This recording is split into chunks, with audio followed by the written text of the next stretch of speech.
Hi అండి, అందరికీ నమస్తే. ఇక్కడ వచ్చేసి ఈరోజైతే నేను ఏం కర్రీ చేశానో చూపిస్తానండి. చూడండి, చికెను ఆలు వేసి అయితే చేశానండి. దాంట్లో కొబ్బరి, నువ్వులు, గసాలు వేసి అయితే కర్రీ అయితే చేశాను. చాలా టేస్టీగా ఉంటుంది, చాలా బాగుంటుందండి. వేడి వేడి అన్నం వెంబడి, బగారా రైస్ వెంబడైనా, మామూలు రైస్ వెంబడమైనా చాలా బాగుంటుంది. దీని ప్రాసెస్ ఎలా చేశానో చూపిస్తానండి. ఫుల్ వీడియో అయితే మొత్తం చూడండి, సగం చూసి అయితే వదిలేస్తున్నారు. ఇక్కడ వచ్చి అన్నం అయితే వేడివేడిగా అయితే చేసుకున్నామండి. చూడండి, దీని ప్రాసెస్ ఎలా ఉందో చూపిస్తానండి, చూసేయండి. ఉల్లిగడ్డలు అయితే కోసుకున్నానండి. ఒక పెద్ద ఆనియన్ అయితే కోసుకోవాలా. దాన్ని రెడ్గా ఫ్రై అయితే చేసుకోవాలండి, పచ్చివాసన రాకుండా. నా వీడియోలు ఎక్కువ మంది చూస్తలేరండి. మొత్తం ఫుల్ వీడియో అయితే వాచ్ చేసి అయితే చూడండి. ఎలా చేశానో తెలుస్తుంది కదండి. కొంచెం చూసేసి అయితే వదిలేస్తున్నారు. వాచ్ టైం అయితే పెరుగుతలేదండి. సపోర్ట్ అయితే చెయ్యండి. అల్లం పేస్ట్ వేసుకున్నానండి.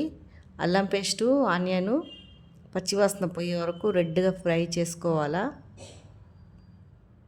తర్వాత మనకు రుచికి సరిపోయేంత అయితే కారం వేసుకోవాలండి. పసుపు వేసుకోవాలా,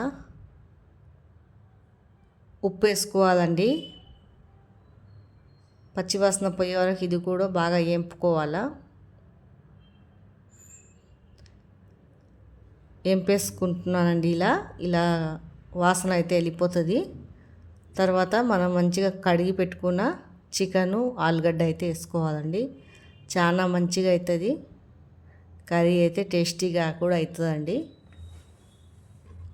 మంచిగా ఉప్పు కారం పట్టేటట్టు అయితే దీనికి కలుపుకోవాలండి. కిందికి పైకి అయితే మంచిగా కలుపుకోవాలా. ఉప్పు పట్టాలా. ఉప్పు కారం పడితే ఒక 5 నిమిషాలు అయితే తిప్పుతూనే ఉండాలండి. ఉప్పు కారం పట్టే వరకు ఫ్రై, అంటే తిప్పడం అంటే ఫ్రై చేయాలండి. చూడండి, తర్వాత 2 పెద్ద పెద్ద టమాటాలు అయితే కోసేసుకున్నాను. దీంట్లో అయితే వేసేస్తున్నానండి. వేసినాక జరసేపు ఇది కూడా మగ్గనియాలా. చూడండి, మగ్గనిచ్చినాక నీళ్ళైతే పోసుకోవాలండి. నేనైతే ఆ టమాటా కడిగిన దాంట్లో నీళ్ళైతే పోసేస్తున్నాను. కరివేపాకు వేసుకోవాలా. మన గ్రేవీ ఎంత కావాలో అంత వేసుకోవాలండి నీళ్ళు. తర్వాత మూత పెట్టి పెట్టేసేయాలా, ఉడుకుతుందండి. చూడండి, ఇట్లా దగ్గరికి ఉడుకుతుంది కొంచెం. తర్వాత ఈ కొబ్బరి, గసాలు, నువ్వులు నూరు పెట్టింది అయితే వేసుకుంటున్నాను. తర్వాత ఉడకనియాలండి మంచిగా. ఆలు చికెన్ అయితే మెత్తగా ఉడికిపోతుంది. మూత పెట్టేస్తున్నానండి. తర్వాత గరం మసాలా అయితే వేసేస్తున్నాను. చాలా మంచిగా అవుతుందండి. ఒకసారి ట్రై చేసి అయితే చూడండి. చూడండి, తర్వాత సన్నగా కొత్తిమీర, మన తరిగి పెట్టుకున్న కొత్తిమీర ఉంటుంది కదా, అది పైనుంచి వేసుకొని అయితే దింపుకోవాలా. మీకు ఈ వీడియో నచ్చినట్లయితే లైక్, సబ్స్క్రైబ్ అయితే చేసుకోండి.